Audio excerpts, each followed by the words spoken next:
정치권 소식 짚어보는 아침의 맞수 시간입니다. 최병묵 정치평론가, 김상일 전 민주당 대변인 나오셨습니다. 안녕하세요. 안녕하세요.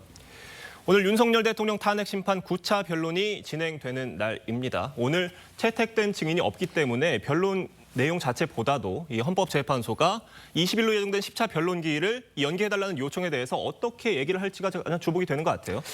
그렇죠. 사실은 그거 재판관 평의에서 결정을 할 가능성이 굉장히 높은데 아마 저는 이제 그냥 개인적 관측으로는 어제 평의를 하지 않았을까 싶은 생각이 드네요. 그래서 이제 결론을 얘기 안 하고 오늘 결론을 얘기할 가능성이 높은 것으로 보입니다. 근데 오늘은 원래 증거조사 기일로 돼 있거든요. 그러니까 사실은 증인들의 증언을 듣는 날은 아닙니다. 그러나 이제 각종 증거의 신뢰성 이런 부분 가지고 이제 변호인들 간에 좀 의견 교환이 있을 걸로 보이는데 여하튼 내일 모레 이제 사실상 마지막 변론인 20일 변론을 연기할 것이냐 마냐 이렇게 이제 발표를 하지 않을까 이렇게 예상이 됩니다. 김상일 부대변인 어떻게 보십니까? 일단 헌재는 지금까지 신속한 심리라는 원칙을 엄격하게 적용을 해왔죠. 그래서 그 변론 기일을 8차까지 지정을 해서 그대로 진행을 해왔던 것이고요. 그런데 마지막에 대통령 측의 불만을 수용을 해주는 차원에서 두 번의 변론 기일을 더 잡은 것입니다. 그러면 어차피 수용을 해준다는 그런 차원을 굳이 이렇게 논란을 만들면서 수용을 해줄 필요는 없지 않겠습니까? 그런 상황에서 조금 더 수용하는 입장을 보이지 않을까 이런 생각을 해봅니다. 네, 탄핵 심판 일정이 막바지로 접어든 상황입니다. 국민의힘은요 어제 또다시 헌재를 항의 방문했는데요. 관련해서 여야 목소리 들어보겠습니다. 길거리 잡범에 대한 판결도 이렇게 번개불에 콩 구워 먹듯이 하지는 않습니다. 일제치하 일본인 재판관보다 못하다라는 목소리가 법조인들 사이에서 나오고 정작 탄핵해야 할 대상은 헌법재판소라고 하는 국민적 목소리까지. 대통령 관저 수비대를 자임했던 국민의힘이 헌재 공격대로 변신했습니다. 헌정 질서를 파괴하는 극우 파시즘 세력과 한몸이 되고 있습니다. 어제 헌재를 항의 방문한 국민의힘 의원들이 36명입니다. 이게 딱 국민의힘 의원 전체의 3분의 1에 해당하는 숫자인데 어떻게 보십니까? 글쎄 다수는 아니지 않습니까?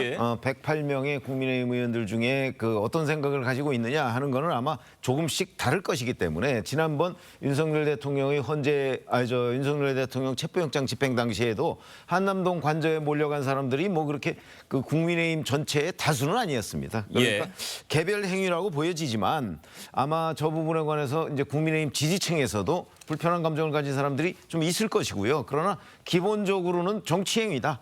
왜냐하면 헌법재판소가 그동안 보여온 여러 가지의 불공정 행태들에 대해서 지금 여당으로서 1호 당원이 탄핵 심판의 대상이 되고 있는데 가만히 있는 것도 좀 어렵지 않나 하는 저는 그런 정치적 움직임이다 이렇게 보고 있습니다. 근데 그걸 이제 야당에서 무슨 극우 파시즘이다 이렇게 얘기하는 거는 어디에서 나온 용어 정의인지 그건 대단히 궁금해집니다.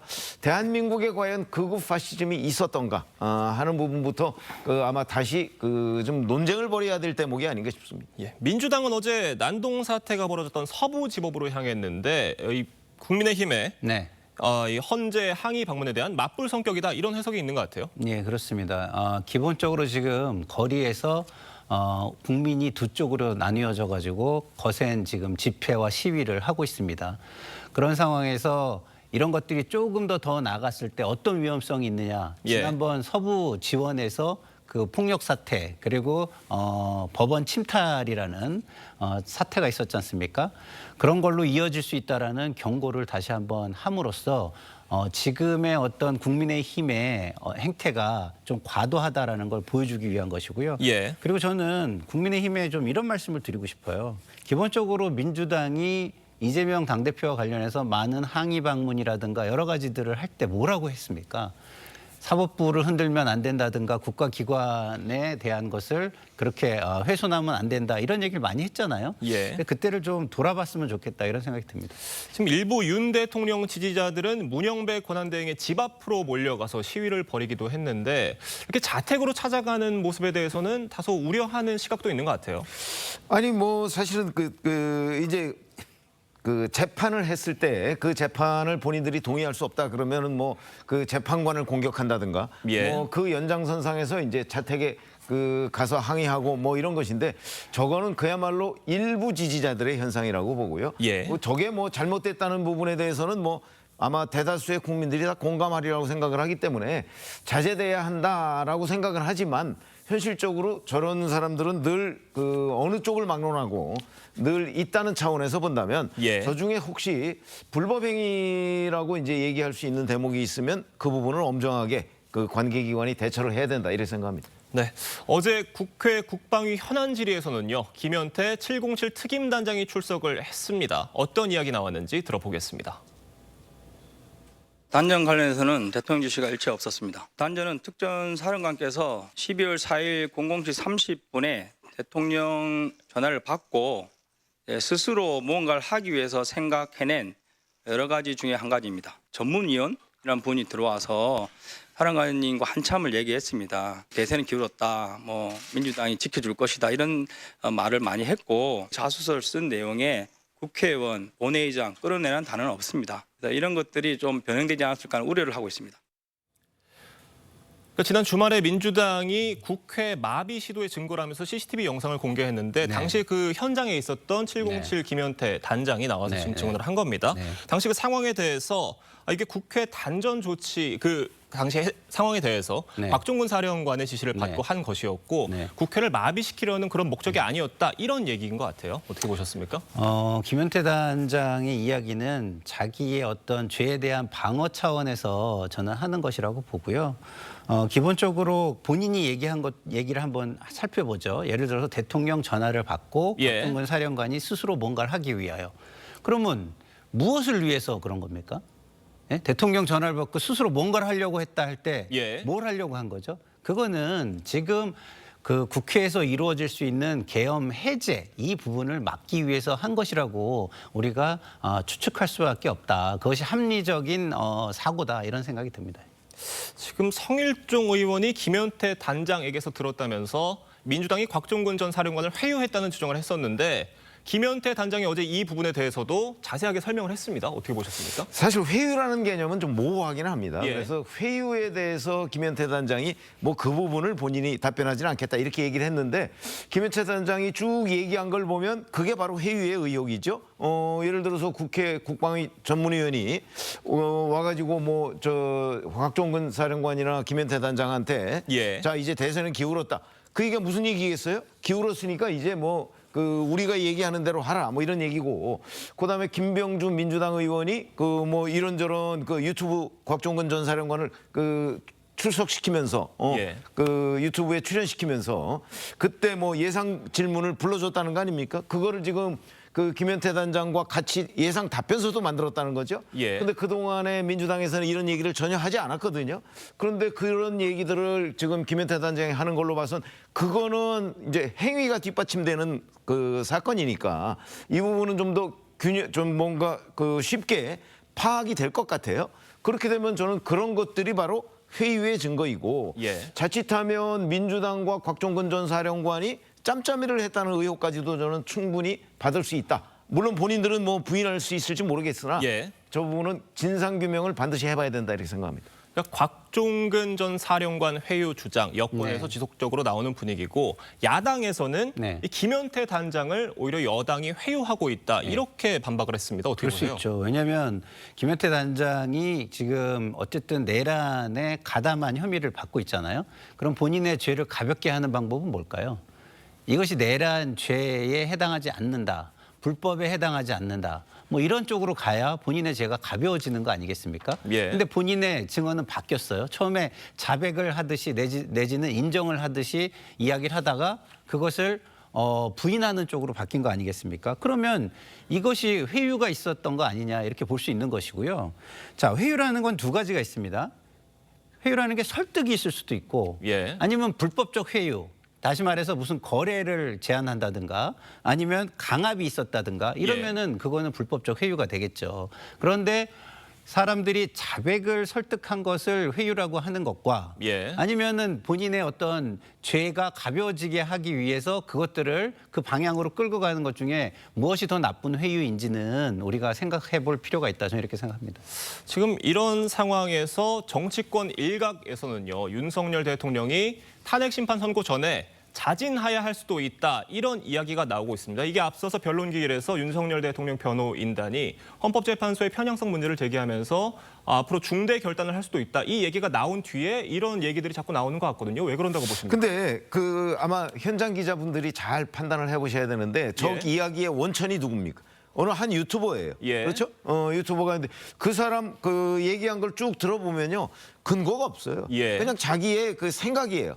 뭐 저는 뭐 예를 들어서 취재를 했다든지 뭐 이러면 모르겠는데 그게 전혀 근거가 없는 걸 가지고 지금 자진하야서를 계속 언론에서 이렇게 굴려가고 있는 것 자체가 저는 이해가 되지 않습니다. 예. 그렇기 때문에 자, 자진하야를 과연 할 생각이 있는 건지, 여러 선택지 중에 하나인지 하는 부분들은 아마 취재를 조금 더 해보시면 될 거고, 제가 취재하기로는 그 가능성은 없습니다. 예. 그러니까 처음에 저 자진하야서를 주장했던 그 유튜버가 저는 뭐 취재의 근거가 아니고 그거는 그냥 본인들의 어떤 뭐 요즘에 뭐 뇌피셜이라는 얘기를 많이 하는데 예. 그런 것이 아닌가 싶기 때문에 아무 근거 없는 공허한 얘기를 가지고서 지금 언론이 공방을 벌이고 있다, 이렇게 생각합니다. 전혀 근거 없는 주장이다, 이렇게 말씀을 해주셨고요. 네. 권영세 비대위원장도 그 부분에 대해서 전혀 생각하고 있지 않고 만약에 이루어지더라도 적절하지 않다, 이렇게 얘기를 했는데 어떻게 보세요? 이게 왜 이런 자꾸 주장이 나온다고 보십니까?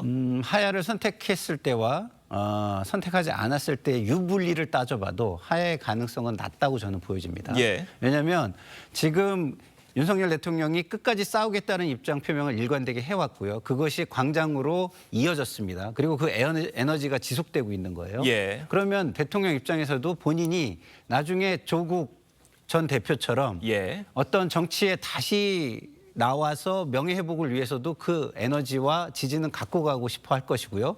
그리고 대선을 지금 준비하고 있는 국민의힘 입장에서도 이 모여있는 지지를 섣불리 흐트러뜨릴, 이거를 뭐 확장을 해야 된다는 고민은 있겠지만 예. 섣불리 흐트러뜨릴 수는 없다, 이런 생각을 가지고 있을 것이기 때문에 이해득실로 따져볼 때도 하야의 가능성은 낮다고 저는 생각합니다. 네, 다음 소식 넘어가 보겠습니다. 민주당 이재명 대표가 상속세 완화 방침을 밝히는 등 경제 중심 행보를 이어가고 있습니다. 일각의 우클릭 비판에 직접 반박하기도 했는데 먼저 들어보겠습니다. 무슨 우클릭을 했느니 자꾸 무슨 변화를 하느니, 세상이 바뀌고 상황이 바뀌었는데도 변하지 않으면 그런 거를 바보라 그럽니다. 바보. 경제 문제에 관한 한 제가 확실하게 말씀드릴 수 있습니다. 국민의힘보다는 낫습니다, 민주당. 그러니까 우클릭 비판에 대해서 상황이 바뀌었는데도 변하지 않으면 바보다, 이렇게 얘기를 했어요. 어떻게 보십니까? 지금 이재명 대표가 하고 있는 여러 가지 정책적 변화 또는 그 정책적 유턴, 저는 유턴이라고 보고 싶은데 예. 그걸 우클릭이라고 비판하는 사람 별로 없습니다. 그럼 민주당 내부에서 그렇게 비판하는 거죠. 예. 우클릭이든 좌클릭이든 국민을 위할 수 있다면 그것처럼 좋은 일이 어디 있겠습니까? 그런데 문제는 이재명 대표가 지금 하고 있는 게 우클릭인가요? 전 그렇게 보지 않는 것이 오락가락입니다. 예. 뭐 예를 들어서 하나만 얘기해 보죠. 자, 반도체 특별법상의 주 52시간 예외, 본인이 그거 누가 그런 질문을 했을 때 자기가 할 말이 없다 그러면서 도입하겠다는 식으로 토론회까지 주재했습니다. 예. 그래놓고 지금 반도체 특별법에서 그 내용 뺐지 않습니까? 이게 뭐 우클릭인가요? 아니면 오락가락인가요? 그래서 자꾸 저도 그 세상이 변했는데 안 변한다 그러면 바보다, 동의합니다. 예. 그러나 이거는 이재명 대표가 변한 게 아니고요. 이재명 대표가 오락가락한 겁니다. 그 두 개는 구분할 수 있었으면 좋겠다, 이렇게 생각합니다. 김상일 대변인 네. 어떻게 보십니까? 그러니까 민주당 이재명 대표의 행보가 우클릭이라기보다는 오히려 오락가락 행보에 가깝다, 이런 평가신데 어떻게 보세요? 글쎄요, 뭐 지금 그 이재명 대표가 52시간 제외를 R&D 부분, 예. 그 반도체 R&D 부분에는 적용하지 않겠다라는 걸로 돌아섰다면 오락가락이겠죠. 예. 그러나 뭐 그렇게까지 돌아선 건 아닌 것 같고요. 근데 이런 겁니다. 오히려 이재명 대표가 곤란한 것은 일반화의 위험성이에요.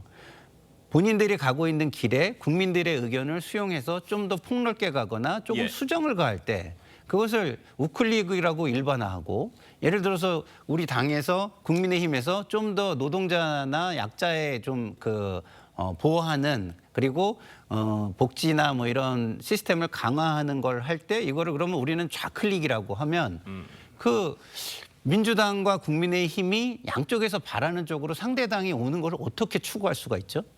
저는 그래서 이 우클릭이라는 말을 너무 일반화시켜서 쓰는 거는 맞지 않다. 전체적인 방향성 속에서 방향성 유지하는 속에서 일부 조정과 수정 그리고 상황과 시대에 맞춰가지고 가는 것까지 이렇게 일반화시키는 것이 오히려 더 정치를 어렵게 만드는 것이 될 수 있다. 이런 걱정이 듭니다. 근데 말씀해 주신 그런 어떤 일반화의 위험성, 그러니까 예. 우클릭이라는 그런 비판이 민주당 내부에서부터 나오고 있는 이 상황에 대해서는 어떻게 보세요? 그러니까 그 민주당 내에서도요. 예. 이런 거죠. 노동 조합이라든가 아니면 노동조합이나 이런 쪽에 조금 더 우호적인 예. 정치인이라든가 이런 쪽에서 나오는 거잖아요.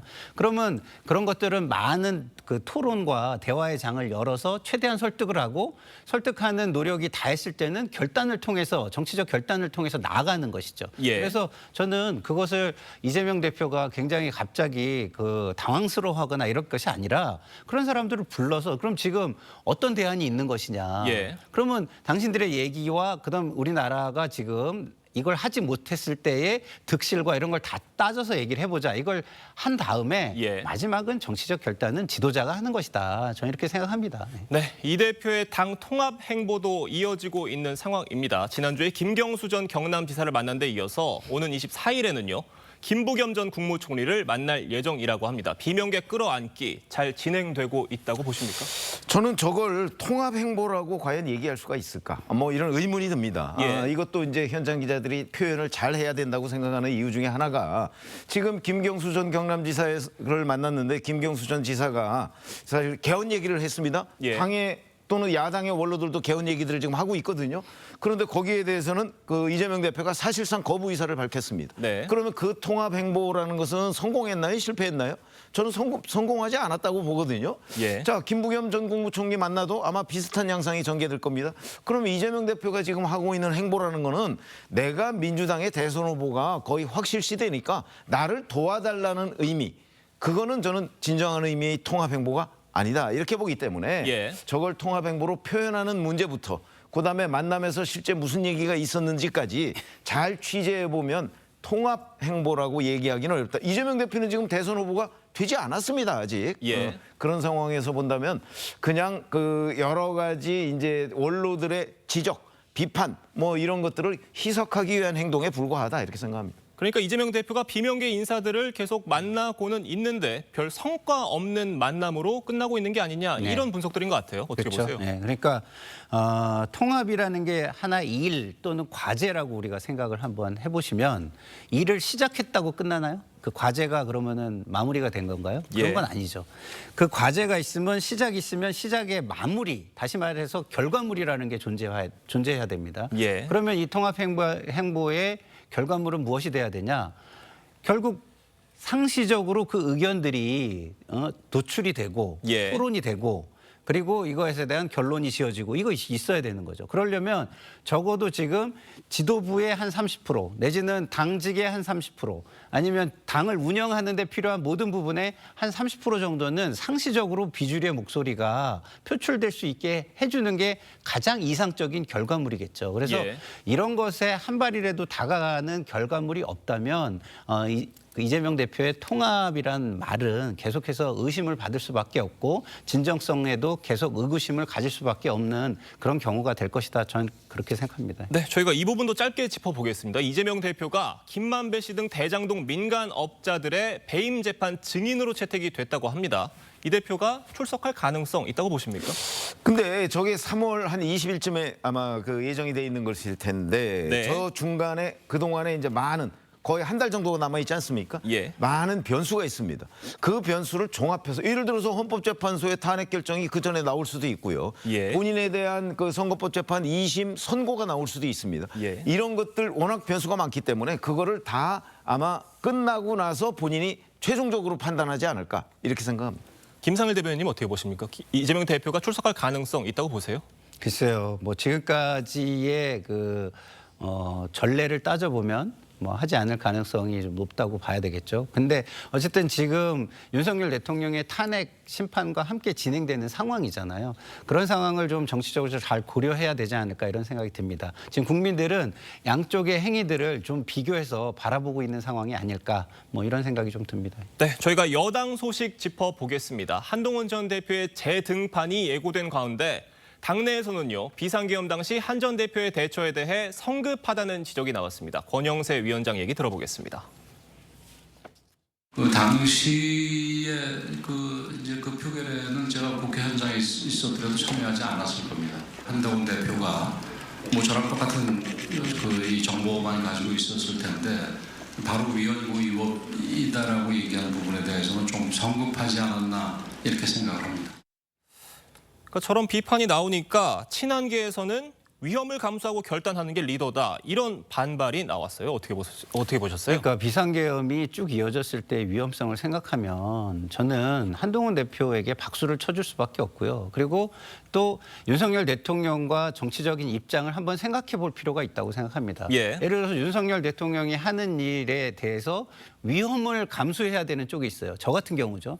저는 방송을 통해서 여러 번 말씀드렸지만 그날 밤에 방송 출연 요청을 몇 군데에서 받았습니다. 예. 근데 그거를 나가겠다고 결정하면서 가족들의 거센 반대에 부닥쳤어요. 그럼 왜일까요?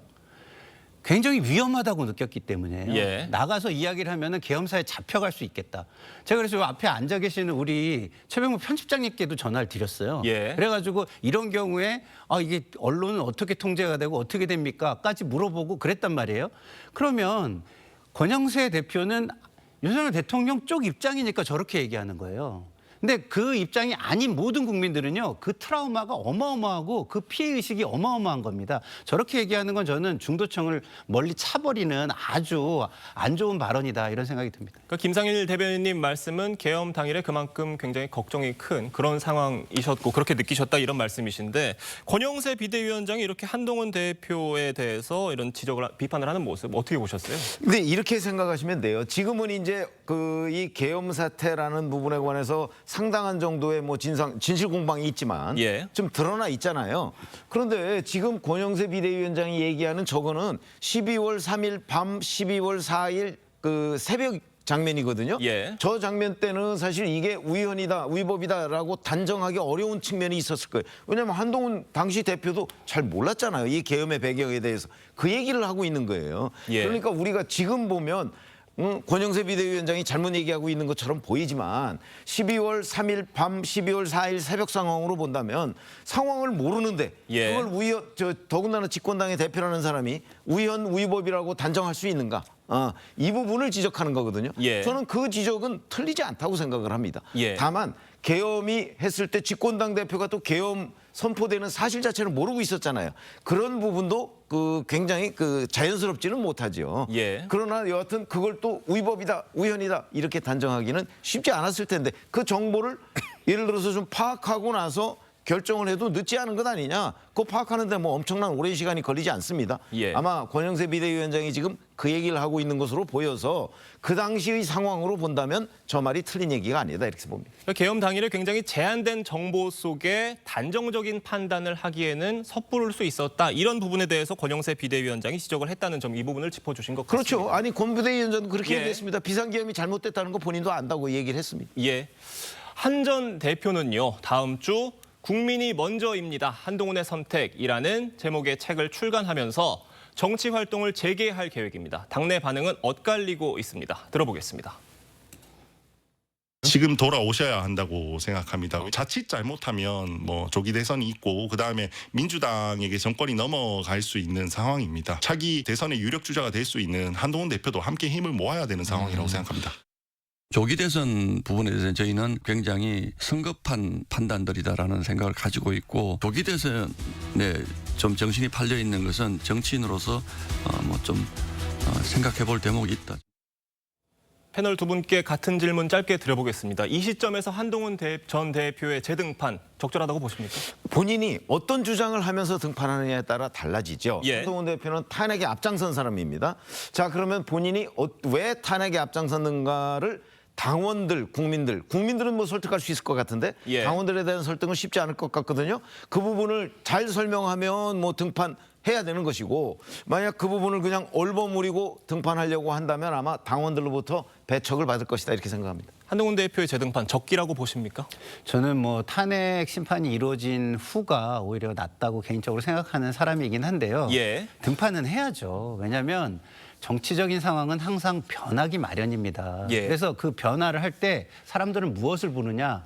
그 사람이 꽂았던 깃발을 보는 거예요. 그것이 의미 있는 깃발이고 높은 깃발인지. 예. 그래서 지금 국민을 위해서 무엇을 해야 하는가라는 정확한 지점을 이야기한다면 지금 지지층의 쇠퇴, 현황과는 맞지 않더라도 언젠가는 인정받을 날이 저는 온다고 보기 때문에요. 좀 전에 말씀하신 것처럼 어떤 내용으로 깃발을 꽂느냐가 더 중요할 수도 있겠다 이런 생각이 듭니다. 네, 알겠습니다. 오늘 두 분 말씀은 여기까지 듣겠습니다. 감사합니다.